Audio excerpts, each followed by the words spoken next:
Thank you, trustees, for your patience. Ms. Margolis is joining us, and Trustee Lazarus started us off. I'm sure you heard Ms. Margolis with good transportation questions that I know you've been working on to sort out. So why don't you go ahead? I know we are looking at distributing that lunch on the bus as the students exit the bus, perhaps, or perhaps as they exit the school. I know you're looking at several approaches. So ready, set, go. Good evening, everyone. Yeah, the secondary release at noon. We are working on that. Traditionally, eating on buses is a no-no, and because of the mess that's made.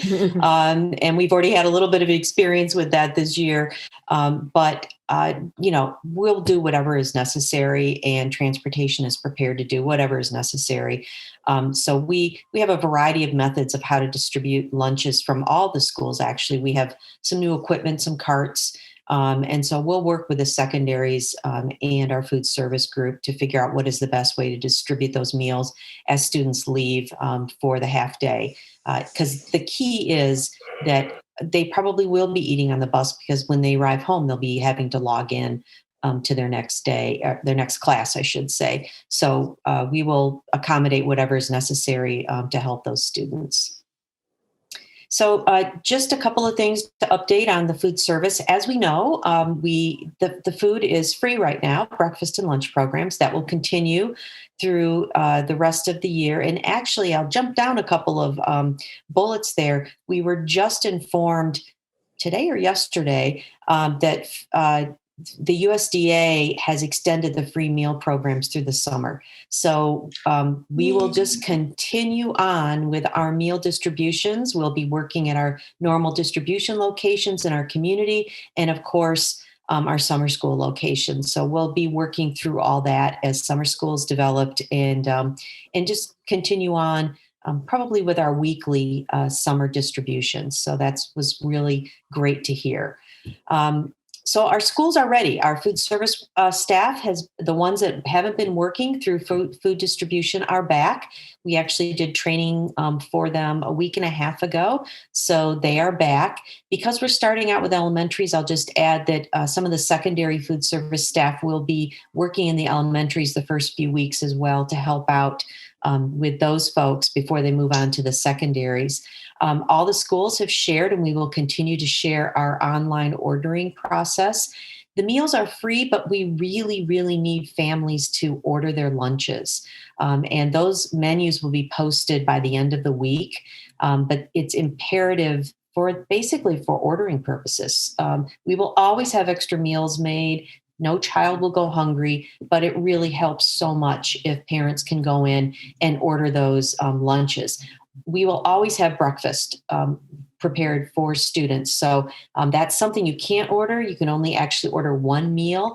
But as the weeks go on, we'll adjust and see where our needs are for the breakfast. And we will start with a cold breakfast, but then we will start in about 2 weeks in, we'll be serving a hot breakfast as well. So that process is all in place.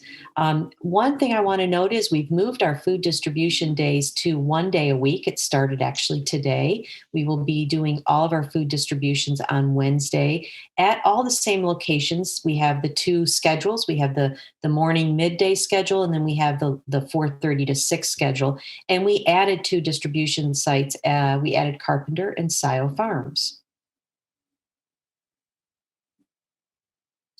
A little bit on transportation. So we are getting all of our elementary school students, our K-8s, our self-contained students in self-contained rooms, and our preschoolers all set with their transportation services. A week from tomorrow, we will post the routes, and we will share all of the routes with the individual schools, as well as the students who have been assigned to each individual route. This is something a little different for us. This is the registration for service. And, it's understandable. This is a new thing. And we've had a few families that have said, we missed the survey. Can we still get on? Of course we can. I'm spending a lot of time during the day adding those families, checking their eligibility, sending them to transportation, who's immediately adding those students to a route. So we're working very closely with our schools. I get lists from schools every day to check for service.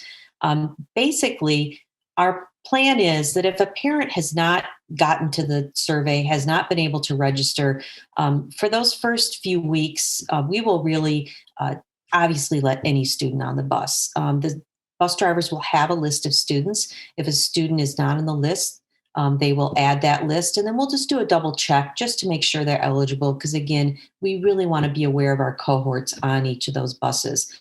But have no fear, the student's not on the list, the student will still be able to board the bus. We've also been able to meet with our cab providers, and this is for our special needs and homeless students.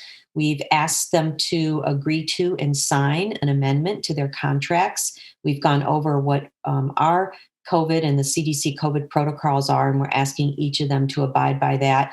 So we've been meeting with the cab companies, and we are all set. Our special needs and homeless students are starting to be scheduled through those cab arrangements.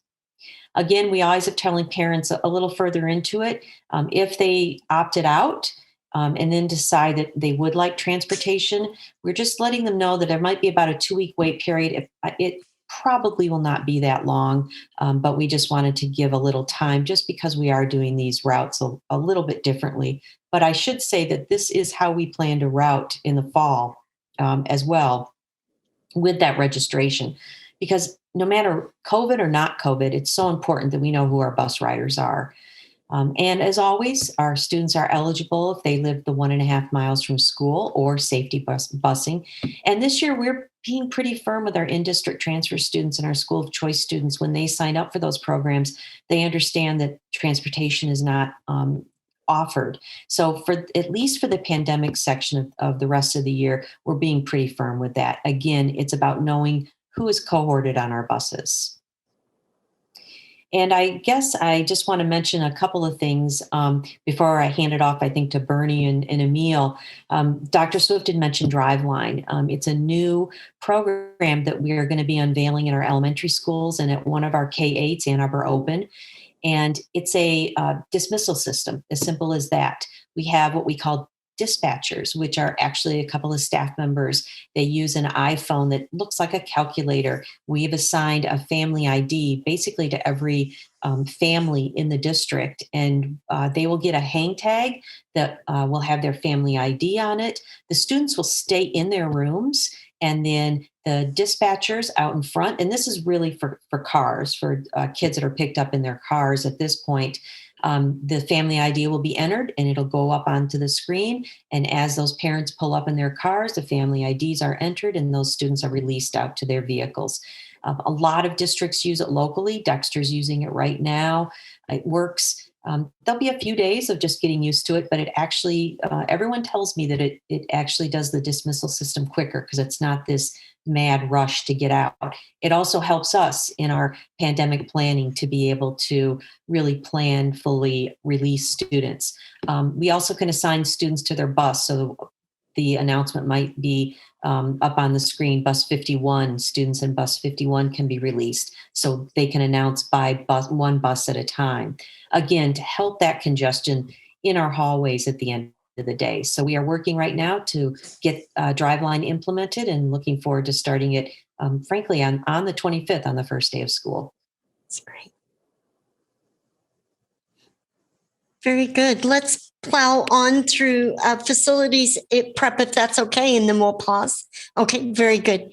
I know we have Mr. Rice and Mr. Lautzana with us to talk about all the work you've done and the work that's nearing completion on our building preparation. This has been a year-long endeavor, and thank you for being here to remind us tonight. We've been hearing about it all year, but it's good to be reminded.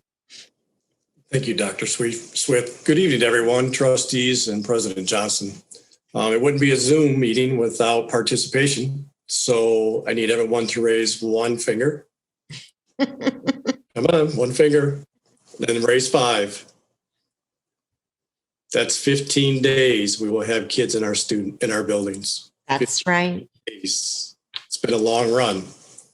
So it is our pleasure to update you tonight on some of the final white glove building preparation, attention to the details, as we call it, to welcome students and staff back to the building.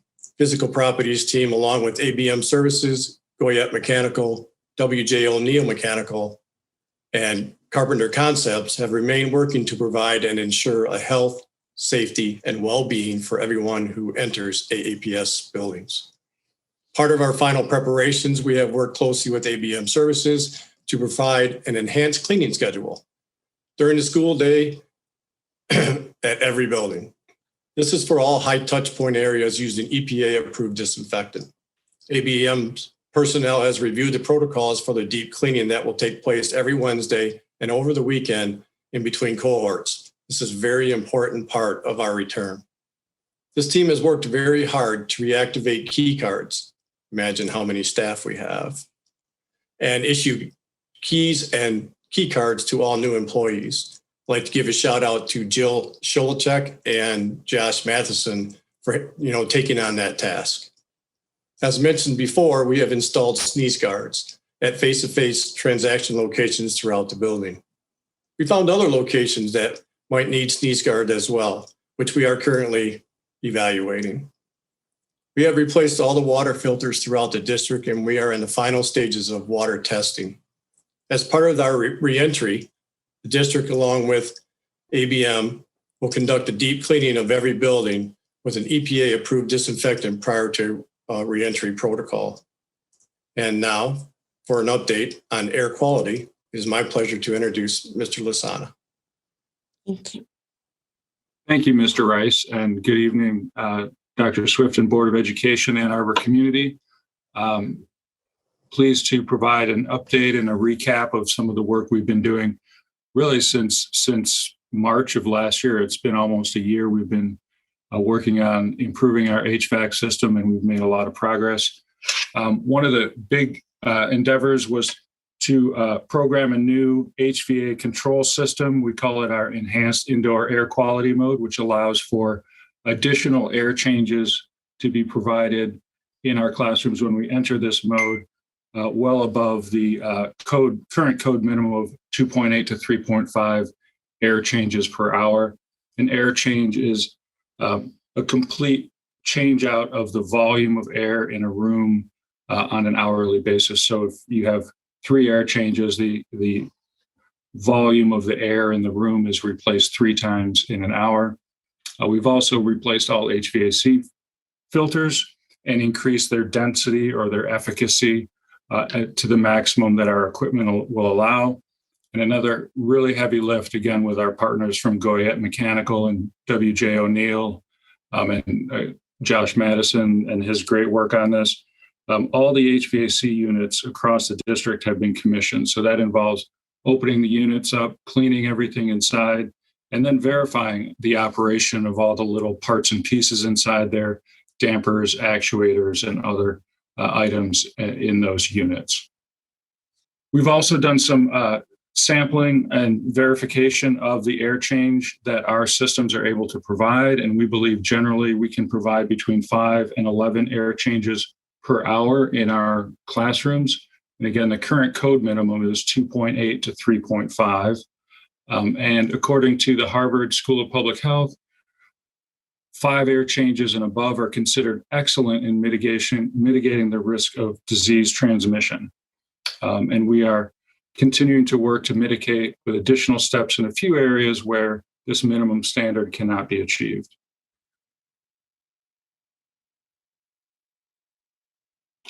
We are in the final stages of conducting a complete analysis of every room in the school district to determine this air change per hour. And our early results indicate that the vast majority of our rooms, including classrooms, offices, other spaces, gyms, multipurpose rooms, are above that 5 threshold.